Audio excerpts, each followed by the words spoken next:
el capítulo 3 de Corintios, el capítulo 3 de Corintios. Abramos nuestras Biblias en Corintios, el capítulo 3. Primera de Corintios, el capítulo 3. Primera de Corintios, el capítulo 3. ¿Ya? Vamos a leer desde el 1. Corintios 3, desde el 1. Vamos a meditar solo en los primeros versículos, los 10 primeros. Si tuviera una Biblia, ya sea en la computadora, sería genial. ¿Ya? Dice así, 1 Corintios 3. Así, hermanos, no puedo hablaros como a espirituales, sino como a carnales, como a niños en Cristo. Os di a beber leche y no alimento sólido, porque aún no podíais soportarlo, ni aún podéis ahora, porque todavía sois carnales, pues habiendo entre vosotros celos, contiendas y disensiones, ¿no sois carnales y andáis a lo humano? Cuando unos dicen, yo soy de Pablo y el otro yo de Apolos, ¿no procedéis a lo humano? ¿Qué es Apolos y qué es Pablo? Siervos por los cuales habéis creído. Y eso según ha concedido el Señor a cada uno. Yo planté, Apolo regó, pero el crecimiento lo ha dado Dios. Así ni el que planta es algo, ni el que riega, sino Dios que da el crecimiento. El que planta y el que riega son una misma cosa, aunque cada uno recibirá su recompensa conforme a su propia labor. Porque nosotros somos colaboradores con Dios y vosotros labranza de Dios, edificio de Dios sois, conforme a la gracia que Dios me dio. Yo como perito, arquitecto, puse el cimiento y otro edifica encima, pero cada uno vea cómo sobreedifica. Bueno, estas son las palabras de Pablo. Está volviendo al tema de la división. ¿Se acuerdan que ya en versos anteriores Pablo había mencionado que la iglesia de Corinto tenía un problema? Era una iglesia que tenía sus expositores preferidos, ¿no? Algunos preferían a Pablo y veían a Pablo como alguien de buena retórica, oratoria, y apreciaban y eran seguidores de Pablo. En cambio, otros corintianos apreciaban más a Apolos, miraban a Apolos con buena referencia, como alguien muy versado, ecuánime, solvente y un gran orador. Así que había un grupo que consideraba y valoraba mucho a Apolos. Había otro grupo, el tercer grupo, que no consideraba ni a Apolo ni a Pablo, sino que para ellos era el más antiguo, ¿no? Pedro. ¿Por qué? Porque Pedro había estado con Jesús, había visto sus milagros, había directamente escuchado sus enseñanzas. Entonces este grupo de Corinto valoraba sobremanera a Pedro. Para él, Cefas era el hombre de experiencia, Pedro era el máximo, a él había que escuchar. Y como no venía mucho a Corinto, pues leían sus cartas, ¿no? Así que amaban y apreciaban mucho la carta de Pedro.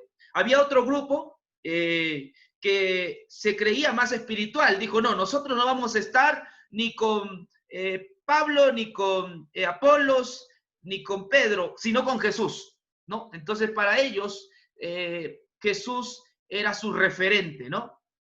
Su referente. Por supuesto que estos de solo Jesús también estaban equivocados, porque estaban despreciando a Apolos, a Pablo y a Pedro, y querían quedarse solo con Jesús. Y yo me he dado cuenta que en realidad existen también este tipo de personas que se creen demasiado espirituales y que dicen, no con fulano, no con sutano, no con perengano, no con y entonces sí con Jesús, ¿no? Entonces, pero desprecian a los que Dios ha puesto como siervos, como instrumentos. Entonces, creen ser espirituales y solo con Jesús. Pues esto estaba pasando en la iglesia de Corinto. Había cierto tipo de división. Aparte de eso, en Corinto habían problemas muy graves. Habían problemas de inmoralidad, habían problemas también de embriaguez, una iglesia muy polarizada, dividida. Pero me gusta cómo Pablo trata con la iglesia. Miren, Pablo no les dice ustedes son apóstatas, ustedes son personas que te van a ir al infierno, ¿no? Pablo trata como un pastor. No, no los va a condenar, no les está poniendo la soga al cuello, no les dice ustedes están perdidos, ustedes merecen el infierno. Fíjense cómo Pablo se dirige a esta iglesia. Es interesante. Dice así, 3:1. Así, hermanos, no pude hablaros como a espirituales, sino como a carnales, como a niños en Cristo. Pablo los considera sus hermanos. En griego es adelphos, quiere decir hermano, ¿no? Brother en inglés. Adelfo, hermano. Pablo los trata como sus hermanos, ¿no? En cambio, nosotros solemos poner juicio sobre las personas que caen y inmediatamente los tratamos de apóstatas, de perdidos y comenzamos a apedrearlos. Pero Pablo no es así. Pablo está tratando con cariño, con mucha mesura y con amor a la iglesia de Corinto, a pesar de la situación que tiene la iglesia. No es una situación pequeña, no, la iglesia de Corinto tiene problemas graves, desde que son sectarios, tienen celo, tienen problemas de división, hasta que algunos se embriagan y otras personas tienen problemas aún más fuertes, como problemas de inmoralidad. En todas estas situaciones, Pablo trata con la iglesia con amor, todavía la considera a los corintios sus hermanos. Pero dice aquí que aunque son sus hermanos, sin embargo, aquí va la exhortación, son carnales. Todavía ustedes son carnales. Son cristianos carnales, ¿no? No están en el espíritu, sino son cristianos que son carnales, ¿no? Porque viven bajo las obras de la carne. Aún así, Pablo la sigue tratando como iglesia. Aunque es una iglesia carnal, Pablo, por ejemplo, en el 1 Corintios 1, regresemos a lo que habíamos estudiado anteriormente, 1 Corintios 1:2. A la iglesia de Dios que está en Corinto, a los santificados en Cristo Jesús, llamados santos, con todos los que en todo lugar invocan el nombre de nuestro Señor Jesucristo, de ellos y nuestro. Les llama la iglesia de Dios que está en Corinto, a los santificados en Cristo, llamados santos, con todos los que están o invocan el nombre del Señor. Es decir, Pablo les llama a la iglesia santa, la consideraba santa, a pesar de que la vida que era la vida que ellos tenían, ¿no? Práctica, no estaba de acuerdo a su fe. Sin embargo, Pablo sigue considerando a esta iglesia como iglesia, ¿no? Es una iglesia para Pablo santa. Ya hemos dicho que santa no es por su moralidad, santa porque están considerados santos ante la estima de Dios. Santo porque Dios los ha recibido y los ha perdonado. En ese sentido, Pablo los considera santos y los considera iglesia. Imagínense, esto es tremendo, ¿no? Yo no sé si usted le llamaría a una iglesia que toma la cena del Señor y todos se embriagan, porque eso pasaba con los corintios. Ellos habían tomado la cena del Señor y en plena cena claramente dice que se habían emborrachado, ¿sí? Se habían embriagado. Y no está hablando de cosas espirituales, en verdad ellos se habían embriagado. Tenían problemas serios. Por eso Pablo se anima a escribir esta carta. Pero la sigue considerando iglesia, la llama santificada, todo eso. Pero en el capítulo 3 menciona que todavía son carnales, ¿no? Porque vivían satisfaciendo la parte carnal, ¿no? La carne, y tenían las obras de la carne, que no es correcto, por supuesto, pero la forma como corrige Pablo es la parte que nos interesa. En lugar de mandarles al infierno, Pablo considera que esta iglesia se puede restaurar, considera que esta iglesia puede levantarse, por eso que se anima a escribir esta hermosa carta. Otra cosa más que podemos ver allí es algo interesante. Dice allí, el verso 2, os di a beber leche y no alimento sólido, porque aún no podéis soportarlo, ni aún podéis ahora. Pablo está mencionando del pasado, dice que les dio a beber leche. Yo estaba fijándome cuánto tiempo tuvo Pablo en Corinto. ¿Sabe cuánto tiempo estuvo? 18 meses. 18 meses. Pablo estaba día y noche predicando en la iglesia de Corinto, pero dice que les dio a beber leche y no alimento sólido. Porque como que la iglesia, a pesar de todos los esfuerzos de Pablo por llevarles el evangelio, y ellos habían aceptado de hecho el evangelio, pero no podían entender más, porque no eran maduros en la fe. Pablo le tuvo paciencia 18 meses. Por eso dice, les di a beber leche y no alimento sólido, porque aún no podéis soportar, ni aún podéis ahora. O sea, 18 meses, Pablo les había dado leche y dice que todavía necesitan de leche, porque todavía no han llegado a la madurez. Después que Pablo se fue de Corinto, hubo otro pastor que ocupó el lugar de Pablo. Este era Apolos. Apolos también estuvo mucho tiempo con los corintios. Sin embargo, tampoco habían madurado en la fe. Estaban salvos, pero no habían madurado en la fe. Habían recibido el Espíritu, pero todavía no habían madurado en la fe. Hermanos, sorprendente. Esta iglesia tenía muchos dones. Los dones que quizás muchos de nosotros no tengamos. La iglesia de Corinto estaba equipada con los dones del Espíritu. Miren qué dones tenía. Vamos a ver nuevamente a 1 Corintios 1. ¿Qué dones tenía esta iglesia? Dice el 5. Porque en él fuiste enriquecidos en toda palabra y conocimiento. Así como el testimonio de Cristo ha sido confirmado entre vosotros. De tal manera que no os falta ningún don, mientras esperáis la manifestación de nuestro Señor Jesucristo. Es decir, esta iglesia tenía todos los dones, hablaba en lenguas. Interesante, pero era una iglesia carnal. Dios utilizaba a los corintios para hacer grandes obras de milagro. Usted puede ver más adelante, pero una iglesia que habla en lenguas, una iglesia que tiene poderes milagrosos, no puede ser una iglesia carnal. Sí, era una iglesia carnal. Aunque Dios nos pueda utilizar poderosamente, posiblemente podemos ser carnales, pues esta iglesia era eso. Ahora, vamos a su problema su problema en sí de esta iglesia, ¿no? La iglesia de Corinto era una iglesia que estaba focalizada en un área entre Roma y Grecia. Los corintanos habían aprendido mucho sobre los griegos, ¿no? Entonces eran personas que les gustaba el conocimiento, ¿no? Por eso que Pablo habla mucho aquí del tema de la sabiduría, porque a los corintios, a la ciudad de Corinto, era una ciudad donde había gente muy versada, había gente muy profesional, habían gigantes, habían personas académicas. Ellos tenían grandes referentes de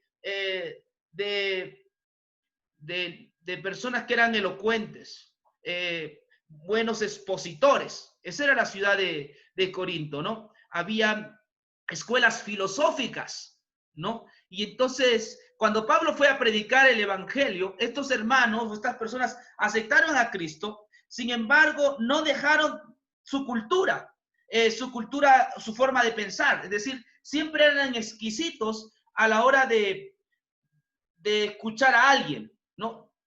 Buscaban al mejor, ¿no? Entonces, para ellos la elocuencia, la retórica, la filosofía, la sabiduría, eran cosas que buscaban.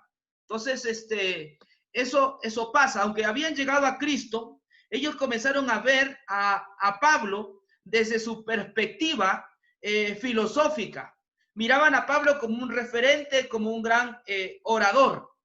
Las escuelas filosóficas de esa época, porque esto viene con Grecia, eran escuelas donde había un maestro y habían sus alumnos, ¿no? Entonces los discípulos o alumnos tenían en alta estima a su maestro, aquel que los educaba, como el caso de Platón. Platón tenía una escuela, no tenía sus discípulos. También es Aristóteles, era lo mismo, ¿no? Y ya habían así Filón de Alejandría también, ¿no? Un judío que practicaba también la cultura griega. Sócrates también tenía sus discípulos. Entonces esta gente de Corinto, como tenía ese tipo de mentalidad, ellos mismos hicieron su propia escuela de maestros. Para algunos corintanos, Pablo era su maestro. Y entonces lo valoraban y lo estimaban. Estaban enamorados de Pablo, no del mensaje, sino de Pablo. Algunos estaban enamorados de Apolos y no del mensaje. Este era el problema, es decir, estaban formando su escuela filosófica donde su maestro era Pablo. De forma que cuando Apolos llegó a Corinto como el nuevo pastor, muchos hermanos de Corinto no lo miraban bien. No, Apolos no es como Pablo. A Apolos le falta. Apolos no tiene mucho conocimiento. Pablo tiene más conocimiento.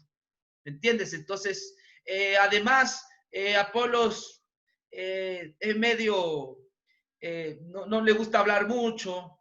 Comenzaban a cuestionar a Apolos y decían, no, Pablo es el único, yo acepto a Pablo, no acepto a Apolos. Entonces, había este tipo de problemas en la iglesia de Corinto, ¿no? Donde tenían su escuela filosófica, habían formado a sus propios maestros o creían en sus propios maestros, ya sea Pablo, ya sea Pedro, ya sea Apolos. Es decir, la cultura de Grecia estaba invadiendo. Por eso que el tema de Pablo ahí es sabiduría. Pero Pablo derriba el tema de sabiduría y dice que Cristo es la sabiduría de Dios. Es decir, que en lugar de concentrarse en Pedro, Pablo, ellos tienen que saber que la sabiduría es de Dios. No es la sabiduría de Pablo. ¿Entiende? Ahí los está corrigiendo ya. No es la sabiduría de Pablo, no es que Pablo es un maestro que tiene su escuela filosófica, ¿no? Y se ha inventado algunos argumentos allí. Pablo está diciendo, no, la sabiduría viene de Dios. Cristo es la sabiduría de Dios. No soy yo, está diciendo Pablo. Más bien Pablo, ¿sabes lo que dice? Me impresiona Pablo cómo corrige a los hermanos de Corinto. Miren lo que dice aquí. 1 Corintios 1, volvamos a esto de acá. Mira lo que dice 27. Antes, lo necio del mundo eligió Dios para avergonzar a los sabios, lo débil del mundo eligió Dios para avergonzar a lo fuerte, y lo vil del mundo y lo menospreciado eligió Dios, y lo que no es para deshacer lo que es, para que nadie se jacte en su presencia. De él viene que vosotros estéis en Jesús, quien nos fue hecho por Dios sabiduría, justificación, santificación y redención. O sea, Pablo está diciendo que es lo vil. Él no se considera un gran maestro. En el griego esto es basura. Pablo está diciendo que él es basura. Él es la escoria. Entonces, que no lo miren a él. Que todo el conocimiento es gracias a Dios, es gracias a Cristo, que el conocimiento viene de Él. Pablo no está fundando una escuela teológica. Pablo no quiere seguidores. Pablo quiere que aquellos que Él está discipulando vayan a Jesucristo, porque la sabiduría se encuentra en Dios, se encuentra en Jesús. Ahora ya está entendiendo, creo que sí me está entendiendo, ¿no, hermano? Dios quiera que me entienda, ¿no? Por eso que Pablo habla tanto de la sabiduría, porque estos corintios apreciaban la sabiduría, pero era una sabiduría para apreciar a su maestro. Pero Pablo combate con todo esto y dice, no, el conocimiento que yo tengo no es mío. Yo soy lo vil, yo soy la escoria. Dios me ha escogido, pero yo soy lo vil. La sabiduría es de Dios y deben mirar a Él. Él es la sabiduría de Dios. Así que Pablo se pone a un lado y le está diciendo a ellos que no tengan su escuela filosófica, que no lo miren como maestro, sino que miren a Dios. Por eso, más atrás ya había dicho lo siguiente. Miren lo que dice. 1 Corintios 1 dice lo siguiente. 1:13. Dice así. ¿Está Cristo dividido? ¿Fue Pablo crucificado por vosotros o fuisteis bautizados en el nombre de Pablo? Entonces aquí el apóstol está otra vez mencionándoles que Él no murió por ellos. Él no murió por ellos. Tampoco el conocimiento que tiene es debido a que Él descubrió ese conocimiento. No, ese conocimiento que Él tiene es de Dios. En todo caso, alaben a Dios, adoren a Jesús, adoren al Hijo. En Él está la sabiduría. No nos tomen a nosotros como una escuela filosófica, no nos miren a nosotros como que si nosotros inventamos la doctrina del Evangelio. Nosotros no inventamos la doctrina del Evangelio. Tampoco yo morí por ustedes, dice Pablo. Cristo murió por ustedes. Entonces miren a Cristo, de él viene la sabiduría. Entonces Pablo aquí está rompiendo con la cultura de los corintios. Hermanos, ¿cuántas escuelas filosóficas no ha habido a través de la historia? Y hay gente que sigue a un maestro por lo que enseña. Y Pablo, aunque enseñaba el Evangelio, Pablo está diciendo que ese Evangelio que él tiene no es de él, es de Dios. Es decir, Dios es el inventor del Evangelio, Dios es el que planificó el Evangelio. En todo caso, hay que seguir a Dios. Y volvamos ahora sí a 1 Corintios 3. ¿Por qué le dice que son carnales? 3:3. Porque todavía sois carnales, pues habiendo entre vosotros celos, contiendas y disensiones, ¿no sois carnales y andáis a lo humano? Aquí Pablo le dice que son carnales porque solamente están buscando su predicador favorito y por eso están divididos y están en contiendas, ¿no? Porque ¿quién predica más bonito? Ustedes son carnales. Ahora, el 5, ¿qué es Apolos? Aquí comienza a decir, ¿qué es Apolos? ¿Y qué es Pablo? Dice así, ¿no? ¿Y qué es Pablo? Siervos por los cuales habéis creído. Y eso según ha concedido el Señor a cada uno. Entonces aquí dice, mira, ¿qué es Apolos? ¿Y qué soy yo? ¿Qué soy yo, Pablo? Nosotros somos siervos. Esa palabra siervos en griego es diáconos. Interesante, ¿no? Ahí está diáconos. Ya ustedes saben lo que es un diácono. Pablo está diciendo, yo soy un diácono. ¿Quién es Apolos? También es un diácono. ¿Saben quién era un diácono? Cuando hubo ustedes se deben acordar cuando hubo esto, faltó el vino en las bodas de Caná de Galilea, ahí faltó el vino. Entonces, María le dice al Señor, Señor, se ha acabado el vino, ¿no? Y el Señor dice, pero ¿qué me pides? Todavía no ha llegado mi hora. Allí el Señor ordenó que trajeran agua. ¿Y sabes quiénes trajeron agua? Los diáconos. Allí está la palabra diáconos. Fueron los diáconos. Diáconos eran los que servían en la mesa. Lo que Pablo está diciendo es mire, no nos miren a nosotros somos diáconos, nosotros estamos sirviendo en la mesa, ¿no? Nosotros somos colaboradores, no nos miren a nosotros, por favor, no nos tengan como referente. Apolos y yo solo somos diáconos, somos sirvientes. Me admira que use la palabra diácono aquí en el griego, ¿no? Porque había utilizado que era apóstol. Él había dicho que era apóstol en 1 Corintios 1:1, pero aquí abajo dice que él es siervo, es decir, diácono, él sirve a Dios. Él está sirviendo a Dios. Apolos también hace lo mismo. Ahora, más abajo dice, el 6, yo planté, Apolo regó, pero el crecimiento lo ha dado Dios. Aquí toma imágenes de la agricultura, ¿no? Usted sabe que hay alguien por ejemplo, si usted va a sembrar papas, hay alguien que tiene que plantar, ¿no? O sembrar las papas, ¿no? Pequeñas semillitas que se tiran debajo, se abre la tierra y allí se esconden las papas. Luego de eso tiene que pasar una temporada y viene otra persona. Esta otra persona lo que hace es, ya crecen plantitas, entonces va haciendo el cultivo, ¿no? O regando también para que pueda verse ese fruto.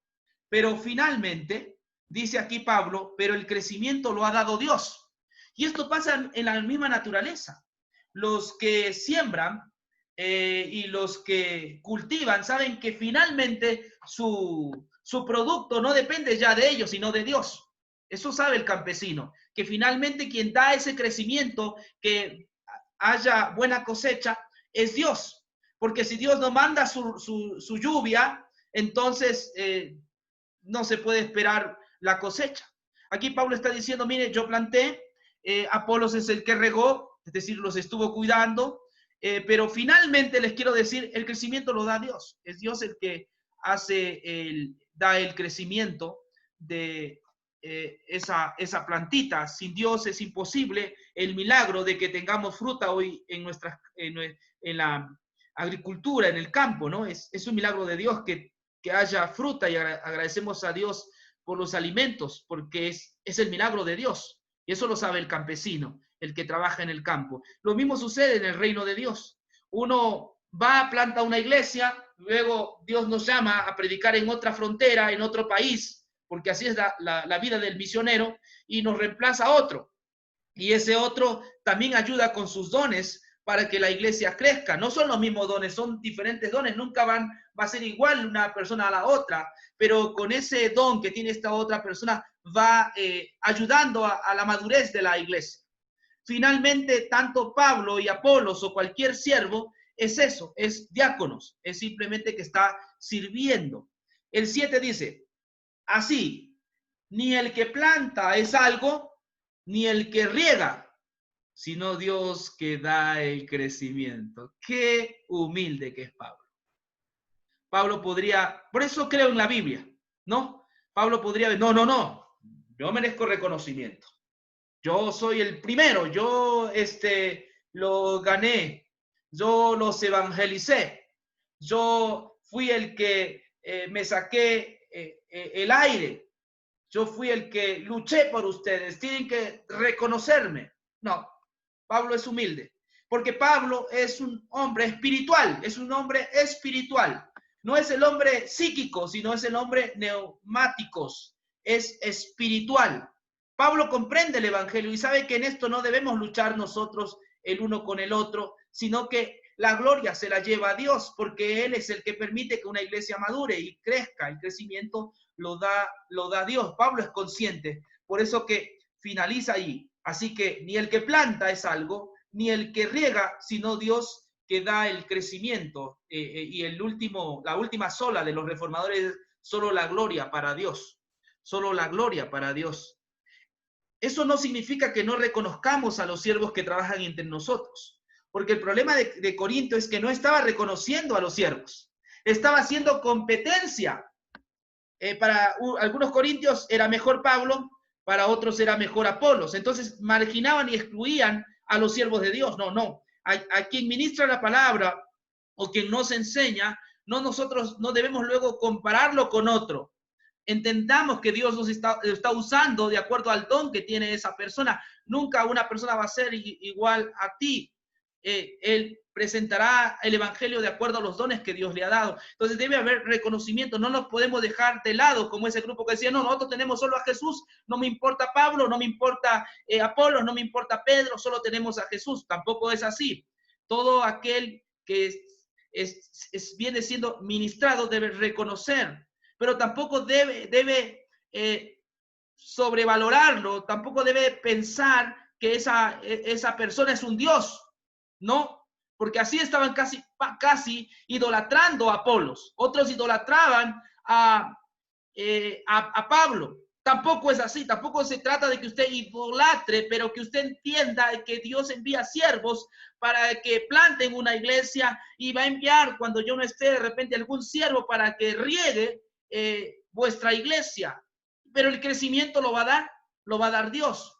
Pero nunca idolatre a un humano, nunca piense que él es una divinidad. No, ellos solo son diáconos, solo son instrumentos, y ellos son conscientes y saben que Dios los llamó para eso. Pero un día no estarán y entrará otra persona, y a esa otra persona también debemos darle nuestro cariño y no hacer comparación. Pastor, usted no es como el otro pastor, si entonces usted lo está lastimando. No haga eso. Si ese pastor, aunque no tenga buena oratoria, quizás no sea experto como otros, sin embargo, si predica el evangelio, entonces hay que respetarlo, hay que comprenderlo y dejarnos ministrar por él. Esto es así, hermanos. Finalmente dice el 9, porque nosotros somos colaboradores con Dios y vosotros labranza de Dios, edificio de Dios sois. Dice, somos otra vez diáconos, somos colaboradores, nosotros, y está hablando de Apolos y todos los instrumentos que Dios tenía, somos colaboradores. Mira, Apolos no fue apóstol, sí saben, no fue apóstol Apolos. Pablo sí fue apóstol, pero él Él se pone en el nivel de Apolos y dice, mira, nosotros somos diáconos, somos colaboradores. Tampoco margina a Apolos por no ser apóstol, es decir, no había allí ese rango que se cree que el apóstol es superior al otro. No hay ese rango de superioridad en la iglesia. Tanto el apóstol, si hoy hubiera apóstoles, pero no hay, si hubiera un verdadero apóstol ahora, pues estaría en el mismo nivel que un pastor o que otra persona, porque es así, ¿me entiende? Y me gusta Pablo, su humildad, porque él habla y pone a Apolos en el mismo nivel. Somos colaboradores, los dos somos colaboradores de Dios, ¿no? Pero, ¿qué más? Vosotros, labranza de Dios, edificio de Dios sois. Finalmente, la iglesia le pertenece a Dios. Dios es el dueño de la iglesia. Él es el dueño de nuestras vidas. La iglesia no es de un hombre o de una mujer, no es de un profeta o de un apóstol, de un pastor o pastora. Dios es el dueño de la iglesia. La iglesia es la viña de Dios. Fue Jesús el que dio su vida por ustedes. No fui yo. Quien fue crucificado fue Jesús.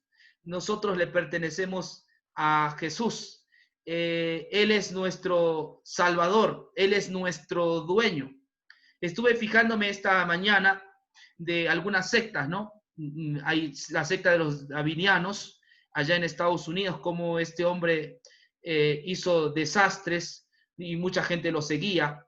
A él, no seguía al Señor, seguía a él y terminaron mal. Hubieron sectas que cometieron crímenes más fuertes que los narcotraficantes todavía. Hubieron sectas que abusaron de mujeres, violaron, mataron niños, y todo en el nombre de Jesús o de su Dios. Esos son sectas. Creo que nosotros no somos una secta, por eso no debemos estar divididos. Nosotros seguimos a Jesús. Él murió por ustedes, Él derramó su sangre, Él es nuestro dueño, Él es nuestro esposo, Él es nuestro Señor, Él es nuestro pastor, Él es nuestro todo. Y debemos continuar siguiendo a Jesús, adorando a Jesús, teniendo a Jesús como nuestro único Salvador y como nuestro Señor, que guía nuestra vida cada día hasta encontrarnos con Él en su segunda venida, ¿no? Finalmente, me faltaba el 10. Conforme a la gracia que Dios me dio, yo como perito o arquitecto puse el cimiento y otro edifica encima, pero cada uno vea cómo sobre edifica. Entonces aquí habla que Pablo fue el que puso el fundamento, ¿no? Él fue el que plantó esta iglesia y luego otro edifica, ¿no? En este caso era Apolos. Bueno, este tema vamos a continuar el día de mañana. Yo creo que he concluido con esta parte. No sé si hubiese alguna pregunta.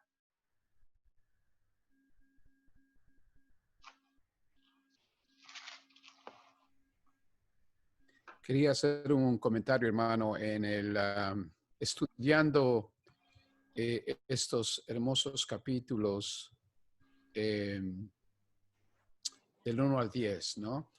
Y observándole, le decía yo al Señor, ¿qué es aquello que es transferible de esta historia, ¿no? Sabemos que sucedió algún tiempo atrás. Y obviamente ahorita no tenemos a un Apolos, no tenemos a un Pablo. Ahora es el año 2020. Ahora eres tú, ahora soy yo, ahora son los hermanos que están en este panel. Y cientos de miles de hermanos que estamos alrededor del mundo y que estamos esperando el retorno de nuestro Señor Jesucristo. Creo que lo más importante para nosotros como iglesia, el cuerpo de Jesucristo, es mantener la unidad. Y creo que la unidad se mantiene a través de diferentes aspectos. Yo creo que el principal es un pleno conocimiento de lo que dice la Sagrada Escritura. Tú muy bien has dicho que el momento que la iglesia comienza a ser partidaria de diferentes hermanos por sus diferentes dones y capacidades, está ofendiendo a Dios, está ofendiendo al Espíritu Santo. Está ofendiendo el sacrificio de Jesucristo en la cruz del Calvario. Está ofendiendo el propósito y el plan de Dios para la vida de la iglesia. Se está haciendo daño a sí misma o a sí mismo. se están haciendo daño a sí mismos y por consecuencia el enemigo toma ventaja. Entonces, oraba yo al Señor estudiando estos y pidiéndole al Señor que me enseñe qué es aquello que es transferible de esta hermosa carta a los 1 de Corintios, ¿no? Y obviamente hay mucho que podría transferirse a mi vida hoy en día, pero quería hacer un comentario en 1 de Corintios, ahí mismo el capítulo 3, el versículo 4, y leo de la Reina Valera 1960, dice, porque diciendo el uno, yo ciertamente soy de Pablo, y el otro, yo soy de Apolos. ¿No sois carnales? La pregunta, ¿no? Y el Espíritu Santo me guiaba a tener una perspectiva de este versículo del plan de Satanás. Tenemos que tomar en cuenta que la iglesia tiene un archienemigo, un enemigo que le conviene que la iglesia no sea una iglesia primeramente unida. Le conviene a Satanás que la iglesia no sea una iglesia con visión, una iglesia con perspectiva, una iglesia con objetivo, una iglesia con meta, una iglesia planificada con el propósito de que pues como representantes del reino de los cielos, siendo luz aquí en el planeta Tierra y siendo vasos útiles al Señor, seamos efectivos. Y iba y observaba esta palabra donde el apóstol Pablo dice que estos hermanos están tomando sides, están tomando inclinaciones a diferentes hermanos. Y iba al diccionario y sacaba algunas frases. Una de ellas es la palabra facción, F-A-C-C-I-O-N, facción. Y tiene que ver con lo que es división. Y la palabra facción significa bando de gente que se separa de un grupo por no estar de acuerdo con sus ideas y luego se opone. Ahora, si le vemos de la perspectiva de Satanás, de los espíritus inmundos y los ángeles caídos, pues a él le conviene que un grupo de hermanos no estén bien unidos. Le conviene que un grupo de hermanos no tengan convicción de seguir a Jesucristo y estar agradecidos por los diferentes hermanos o hermanas que el Señor puede poner en una iglesia con dones y con habilidades para poder ministrar a la iglesia, edificar a la iglesia, de tal manera que la iglesia sea saludable en el conocimiento de la sana doctrina, saludable en la relación los unos a los otros y sobre todas las cosas. Al enemigo no le gustaría que la iglesia sea poderosa en relación a lo que sería predicar el evangelio para que otros que no le conocen puedan venir por causa de Jesucristo. Otra frasecita que vemos aquí en esto de que hay división, no solamente encuentro la palabra facción, pero encuentro la otra palabrita que se llama fragmentación. Y la palabra fragmentación es la acción, obviamente, de fragmentar, de dividir.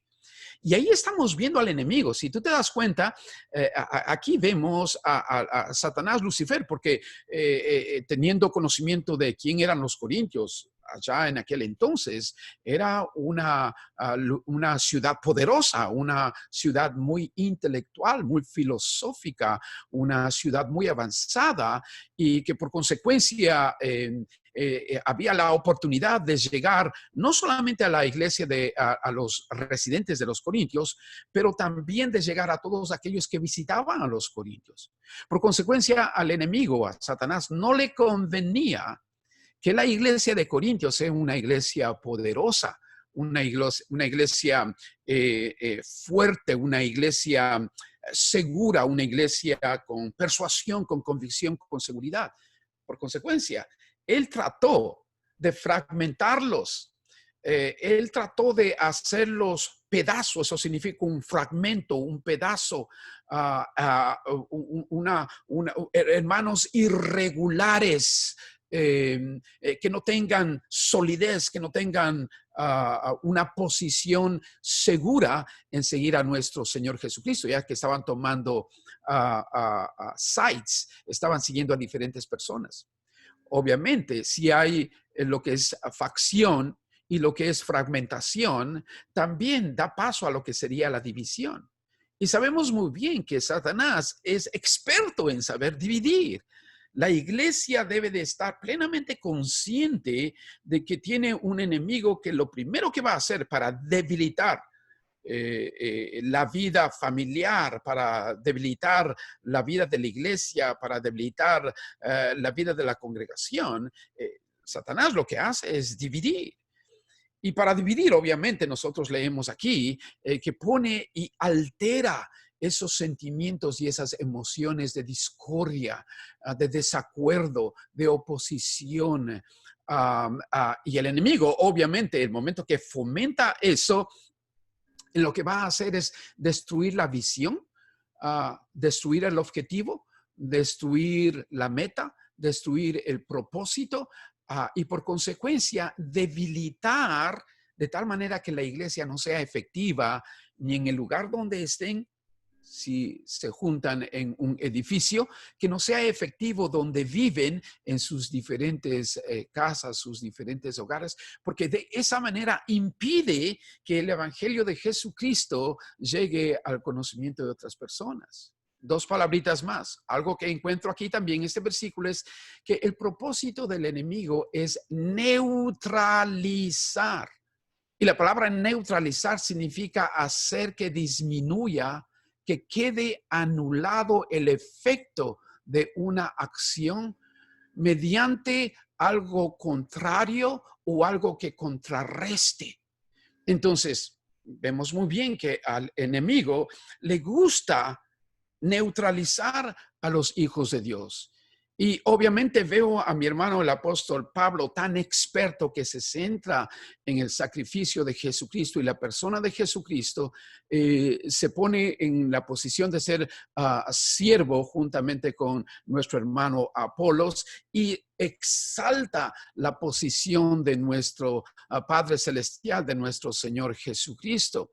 Pero el enemigo, lo que más debemos de tomar en cuenta nosotros es que el enemigo lo que va a querer hacer en nuestro tiempo, ya que estamos leyendo la historia de lo que pasó hace 2000 años, pero en nuestro tiempo va a querer hacer lo mismo.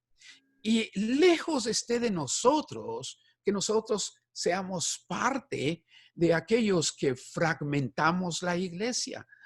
Lejos esté de nosotros que seamos aquellos que por nuestra ignorancia o tal vez por nuestros sentimientos y emociones, nosotros rindamos el trabajo de nuestro Señor Jesucristo nulo y no debemos de permitirlo.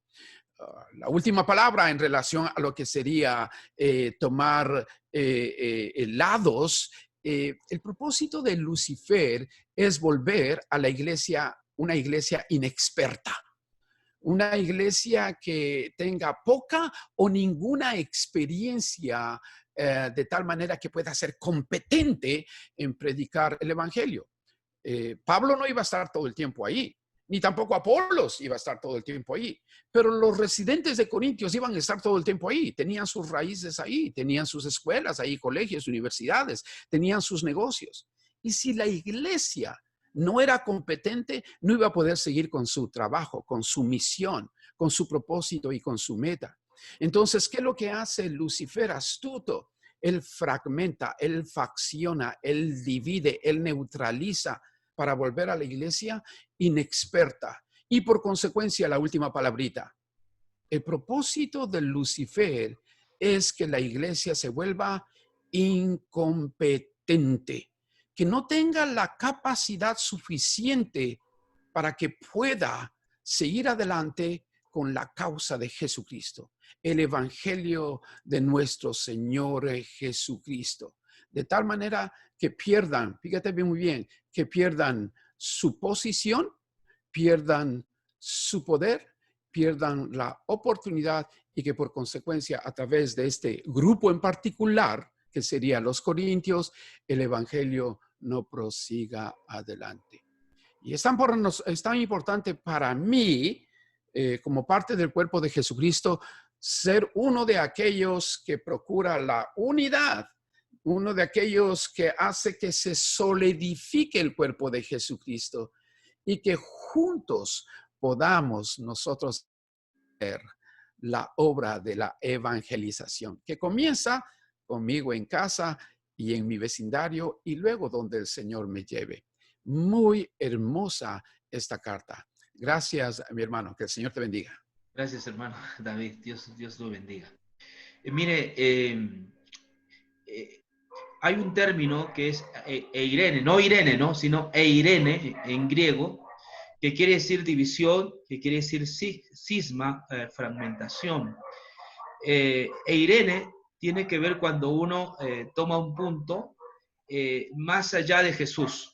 Cuando uno toma un punto más allá de Jesús, se comete eirene, se fragmenta o se divide. Yo pensé hacer un seminario, creo que lo voy a hacer mañana, sobre lo que es eirene, ¿no? Porque en la época que Pablo vivió, había esto de sectarismo, era muy a menudo, ¿no? Habían muchas escuelas. Estaba la escuela de Filón de Alejandría, estaba la escuela también de Gamaliel, estaba la escuela de los saduceos, de los fariseos. Es decir, había una serie de escuelas y cada uno tenía su caballito de batalla, ¿no? Tenía su enseñanza, ¿viste? Y los griegos también tenían sus escuelas y entonces seguían a su maestro.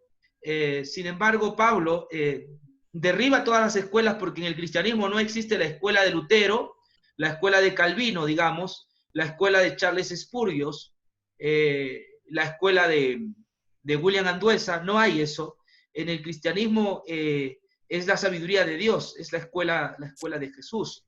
Si tenemos bien claro eso, de que somos servidores, somos colaboradores todos los que estamos en este foro, y que solo estamos aprendiendo de la escuela de Cristo, y que la sabiduría es Jesucristo, entonces va a haber unidad, pero nunca se dará la unidad por querer mantener la unidad. La unidad se mantiene cuando nosotros quitamos esos prejuicios o conceptos personales, ideas sobre la vida, y comenzamos a entender que la sabiduría se encuentra en Cristo, entonces eso solito fomenta la unidad.